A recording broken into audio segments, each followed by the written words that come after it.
হরে কৃষ্ণ, জয় নিতাই, জয় মহাপ্রভু। এই শুভ দ্বীপ্রহরে সকল সাধুগুরুর বৈষ্ণবের চরণতলে কোটি কোটি বৈষ্ণবের দণ্ডবাদ। হরি বল হরি, হরি বল হরি। এখন শ্রী চৈতন্য চরিতামৃত থেকে পাঠ করছি আদিলীলা দশম পরিচ্ছেদ। হরে কৃষ্ণ। রমায় নন্দায় দুই প্রভুর কিঙ্কর, গোবিন্দের সঙ্গে সেবা করে নিরন্তর। হরে কৃষ্ণ কৃষ্ণ হরে হরে, হরে রাম রাম রাম হরে হরে। 22 ঘড়া পানি দিনে ভরেন রমাই, গোবিন্দের আজ্ঞায় সেবা করেন নন্দাই।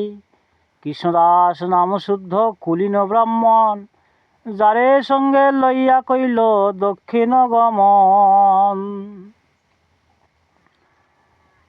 হরে নির্লম গঙ্গা দাস আরো বিষ্ণু দাস, এসব আরো নীলাচলে প্রভু সঙ্গে বাস।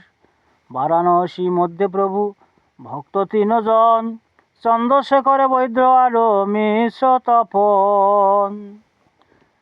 সকল ভরিয়া আছে প্রেম ফল ফুলে, বসাইল ত্রিজগত কৃষ্ণ প্রেম জলে। হরি বল।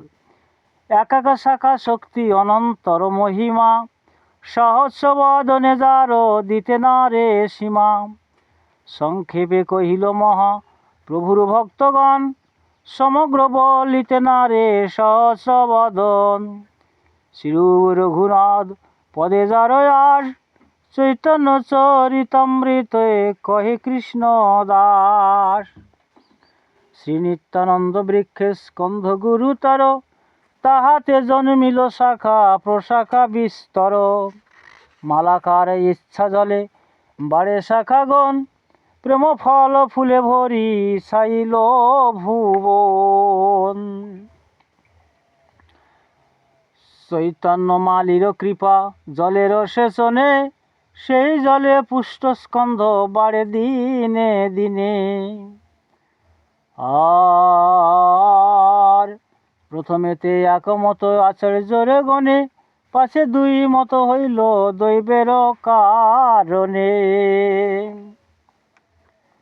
আর শ্রী হরিচরণ আর মাধব পণ্ডিত, বিজয় পণ্ডিত আর পণ্ডিত শ্রীরাম, অসংখ্য অদ্বৈত শাখা কত লব নাম। মালি দত্ত জলয় অদ্বৈত স্কন্ধ যোগায়, সেই জলে জিয়ে শাখা ফুল ফল হয়। গৌর লীলামৃত সিন্ধু অপার অগাধ, কি করিতে পারে তাহে অবগাহ সাধ। শ্রী রঘুনাথ পদে যার আস, চৈতন্য চরিতামৃত কহে কৃষ্ণ দাস। হরি বল।